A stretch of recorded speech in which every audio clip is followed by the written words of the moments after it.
Good morning, Rye Guy here. It's been a while since I made a video because I haven't been out. It's springtime, which means farm chores. Getting busy at work again. Agricultural industry, anyway. So I do apologize for any lack of videos that you guys might have not seen. I was going to say seen, but you haven't seen any. So anyway, this is going to be another quick little maintenance video. If you own an ATV, a side-by-side, a Jeep, even a little trailer with a winch on it, the key word here is winch. It's probably one of the most neglected accessories on your machine to get maintenance. A lot of people, including myself, sometimes, use the winch for recovery for yourself.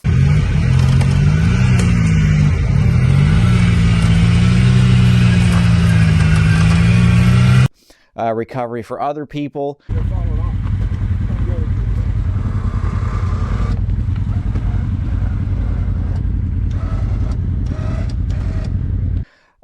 And then it gets wound back in, put away wet, and then expected to be working for the next time that you're out on the trail. So there's nothing wrong with the winch I have here.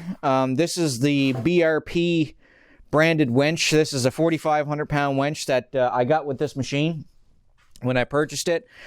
But now we're going to be doing some maintenance to it because I haven't really been doing a good job of that. So I'm just going to kind of walk you guys through some steps of what I tend to do with winch maintenance on it. The winch in your machine, it's going to get you out of trouble. It's going to get your buddies out of trouble. So it's very important to make sure that it works every time that you need it. If you don't have maintenance to it, when you need it, it's probably not going to work. I've seen it a lot of times out in the trails. So anyway, I'm just going to bring the camera down. We're just going to go through a couple things of what I like to do in terms of getting this thing maintenance up, make sure it's all good to go for the next time that we need it. So hang tight.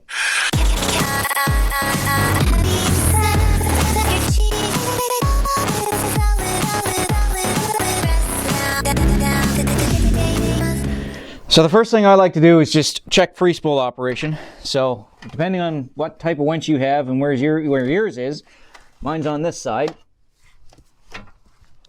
And we're just going to pull this out. You see, this is what I didn't want. Look at that. That's my fault. That shouldn't be like that. So I'm going to pull this out quite a ways.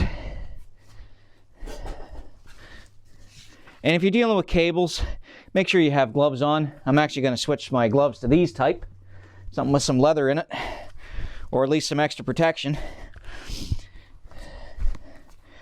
Because steel cable has a tendency to fray over time.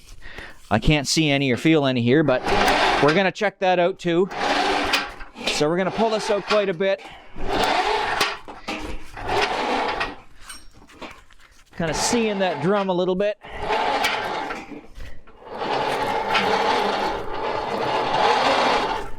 Okay, we're almost at the end of the spool right here. So this is a 50-foot cable.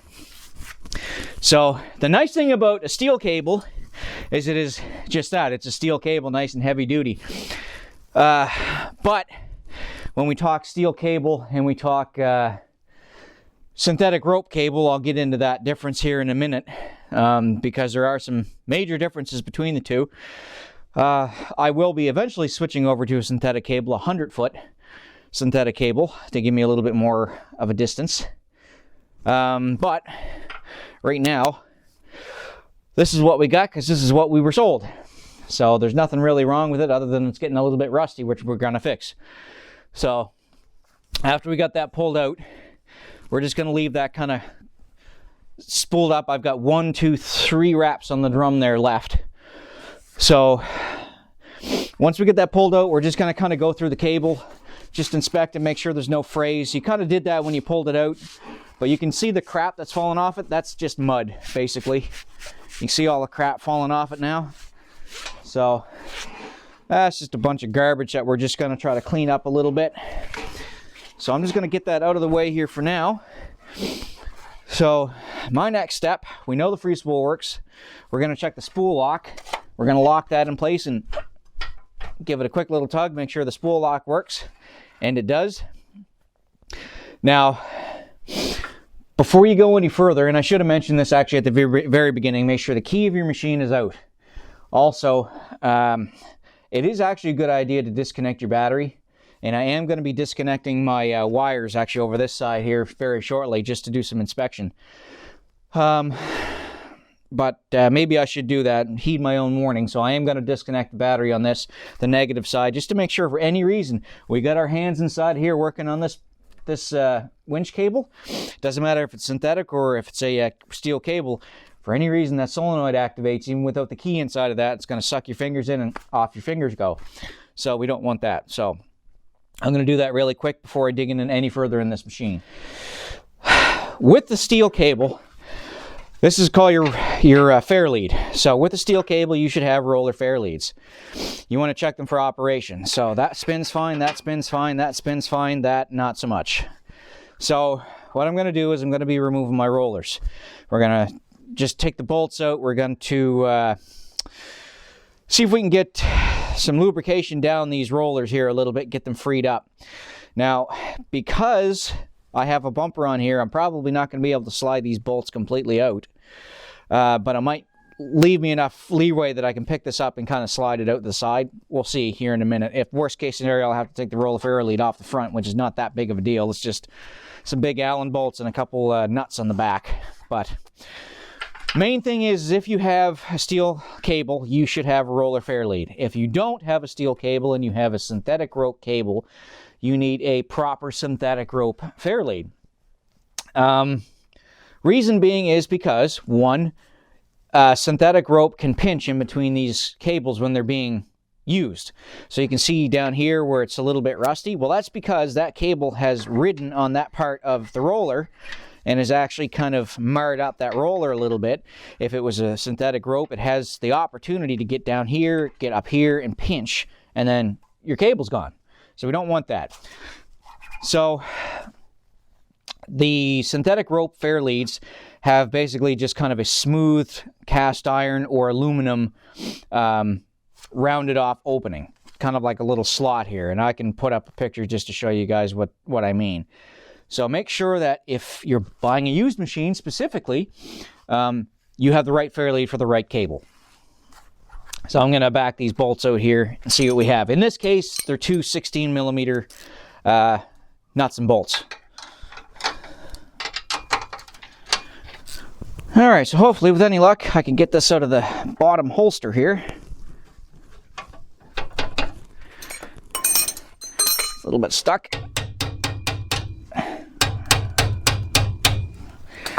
That's actually the roller that's seized on the bolt. That's what's causing that. This one, see, there's no problems with this one. And I should be able to just slide that roller off like so. This is where we want to add a little bit of lubrication here. So I'm going to just have to pound this a little bit, try to loosen that off.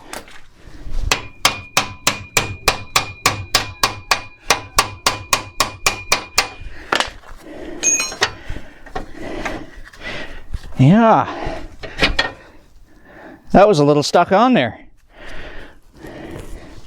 Okay, so we got our two side rollers off. I figured we're not going to be able to get those bolts out of there because of this bumper. Might be the same situation with these ones down here too, but hopefully it'll give me enough leeway to try to get the rollers out. If not, this one is spinning pretty free. I might be able to just spray some lube inside of there too, so... but we should do it properly if we're going to go this far anyway, so... Alright, let's get the bottom rollers, or the inside rollers, out. Alright, well, I wasn't able to get that bottom roller out like I thought, so I'm just going to take the Fairlead off. Like I said, it was only 2 extra bolts, so we're just going to go ahead and do that, and do this right. Just a little bit of a pain to get at that rear nut back here, because it keeps wanting to slide off my wrench. And it's a lock nut, so it's stiff the whole way out. You're trying to get it out of the threads. There's that, and then there's that. So, there. I'll give you a good idea what that Fairlead looks like. And that comes for free. Alright, so we can take these out of here now. Same thing with these bolts for the top roller. and the bottom roller. So, don't mix the bottom and the top roller up, by the way. Bottom roller is a thicker roller, thicker diameter top roller. And you can see, I don't know if your camera's picking that up, but it's a little bit marred up here. And that is just because of the stress and strain of that cable rolling on that roller. So it's not too bad. It's not gouged or anything like that. If it was too gouged, you can probably get like a Fairlead roller rebuild kit or just buy a brand new Fairlead. But this machine is a 2023. I've used the winch probably about 10 times already, so shouldn't be that bad. So I'm going to get these bores cleaned up a little bit and clean these bolts up some just to get the corrosion off them. And then we're going to lubricate the bolts and then lubricate inside of these Fairlead rollers. Nothing fancy, just to take off the dirt and the corrosion. Next, we got to select what we're going to use for this. I got two options. I can use this grease, which is just a general purpose heavy duty grease. Stuff's fine. I also use Lucas Red and Tacky, or we can go with something like Silver Anti-Seize, which also acts as a lubricant as well, which I think I might end up using because this is good for corrosive environments, which the winch is in a corrosive environment because it's in the water sometimes. So while this is actually nice and open, I do have a couple strings of cable still left on the drum. I'm going to use just a spray of water displacement factor 40 on here, just to kind of soak that cable down a little bit. And now we'll take the anti-seize. And of course, anybody who knows how to use silver anti-seize is once you touch it, it goes over absolutely everything. So we got to kind of be careful here. Gonna slather that nice and thick over here. That rooster has not shut up since about 6:30 this morning, as roosters do. So we're going to take our top roller. We're going to slide that in like so. Make sure the cable goes in the right spot. That would have been bad. Just hit the last little bit of that. And we'll pop that through. Just put that on hand tight for now.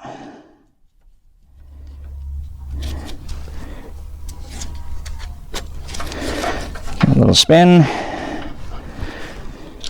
And then I'm just going to repeat this for the vertical roller, so you don't need to see me do two more of that. So, all right, so when we're tightening these back up, you really don't want to tighten these too tight. Basically, you just kind of want to make so that the bolt stops moving, but the rollers are not pinched. You want to make sure everything's nice and freely rotating. So I'm just going to tighten this one up.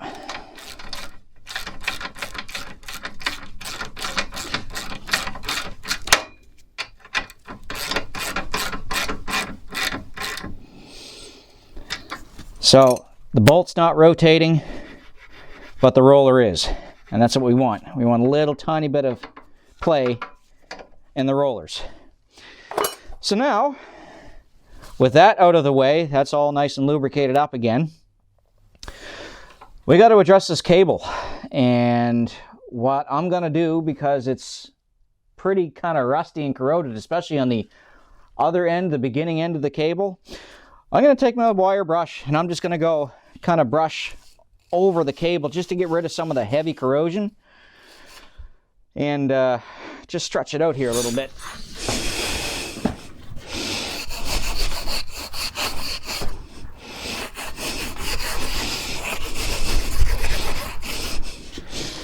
All right, that feels a lot better. Still looks a little brownish, but we're not going to change too much of that. Now, here comes a decision we need to make. Lubrication for this thing. Now, a lot of people will wrap this up on the drum and then just soak it down with some sort of penetrating oil. You can do that. You can also put kind of a light coating of grease over this whole cable. And I'm apt to do that more so than just use penetrating oil. Because I know it's going to get a nice even wrap around the whole cable. And it's going to make pulling it back out and reeling it back in a little bit easier. So, question that you're probably going to get is, well, you know, I don't want to grab a hold of a greasy cable. Okay, if you're stuck in a mud hole, you're grabbing a hold of a muddy cable. What's the difference? It's going to clean up better. And if you or your buddies are stuck in a mud hole, they don't care and you don't care. You just got to get out. So, that's my decision. I'm going to put a light coating of grease over this cable and then start reeling it back in. And there we go. And I will say that you're probably going to see in the comments, there's none of this garbage with synthetic rope cable or synthetic cable. You're right. You don't grease a synthetic cable. That doesn't make any sense. But you do have to pull it out and clean it and dry it every time it gets wet. It's actually in the instructions of most of the manufacturers of those synthetic rope cables. So those synthetic materials are plastic and they can break down with corrosive environments. Corrosive environments doesn't mean like acid. It means like dirt and water and grit and grime. Every time you take a rope and rub them together with dirty water on it, that's abrasive. It doesn't matter if it's synthetic or if it's organic. It's going to break those fibers down. So every time that you have your mud machine out with a synthetic rope, you're supposed to pull that rope all the way off the drum, clean that rope up, wind it back in. It's right in the instructions. I'm sure you can find them somewhere. But yeah, so there's all kinds of maintenance to be done to a machine, especially an off-road machine. So I'm gonna change my gloves over here because, as you can see, they're greasy and they blew up on me. So I got to get this cable wound in, and then we'll go from there. Next step.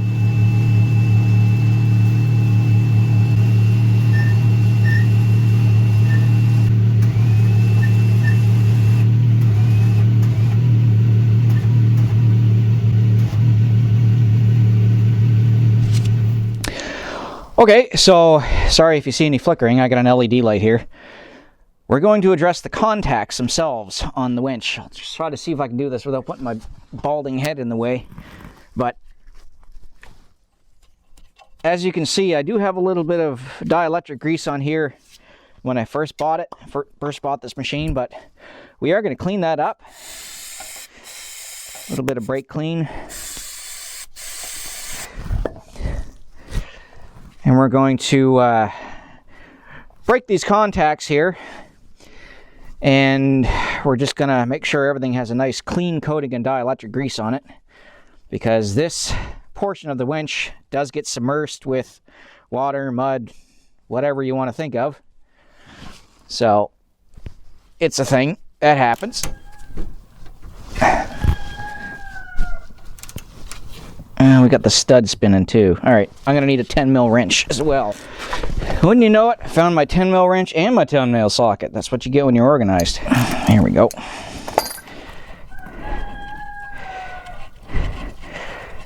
Just want to take these off. And we want to make sure that the contacts are clean.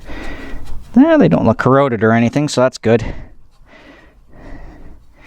But we are going to put on a nice generous helping of dielectric grease.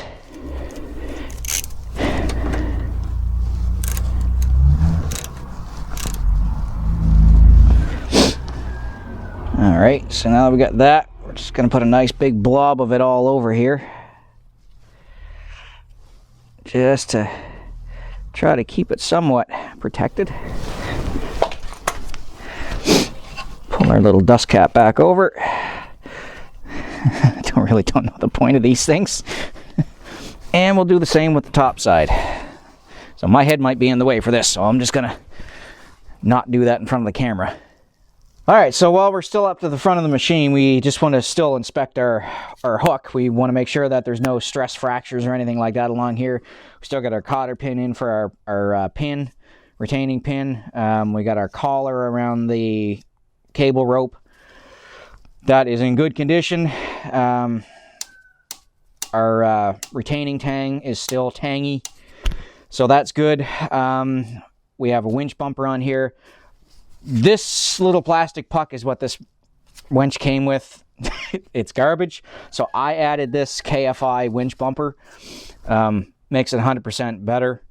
It doesn't allow the hook to rattle, so you don't hear any of that. And it gives it some leeway to keep things nice and taut. So the very last thing that I want to address on this is we've already done a function test of the controller. So that's been done.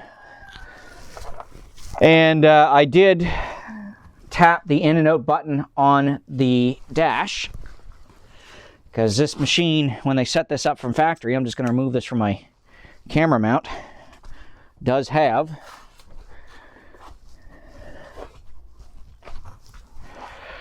the winch control here as well, so you don't have to use the remote. The remote plugs into a factory plug-in just underneath my glove box there, underneath the cover of the glove box. So while I still have my dielectric grease out, it is probably a good idea, which I'm just unscrewing the cap again, to unplug this and on the back side of the plug for my winch controller, sorry if it's dark in here, I'm going to add a little bit of dielectric grease right inside of those, just to help with connectivity. All right, well, thanks for joining me on this video. That's just kind of general guidelines of what I should have done earlier to maintain this winch. Again, if you're ever unfamiliar with how to maintain your winch, all of the winch manufacturers have instructions online. They've got owner's manuals. Actually, this winch came with a thicker owner's manual than my actual X3, which was ridiculous. But anyway, appreciate your likes, your comments, your views. If you are not subscribed, please do subscribe. It does help my channel grow and allows me to do more types of these videos, more types of maintenance videos, more types of ride videos. I've got some stuff planned for this summer, so hopefully you'll enjoy that. Anyway, if you have any tips of your own, feel free to leave them down below. If you picked up on any tips or tricks or anything like that with this video, I do appreciate that, and hopefully you learned something. If you didn't, well, I'm sorry you watched the wrong video. So anyway, we will see you guys out in the next run. My glasses are fogging up. Raw guy out. See you next run.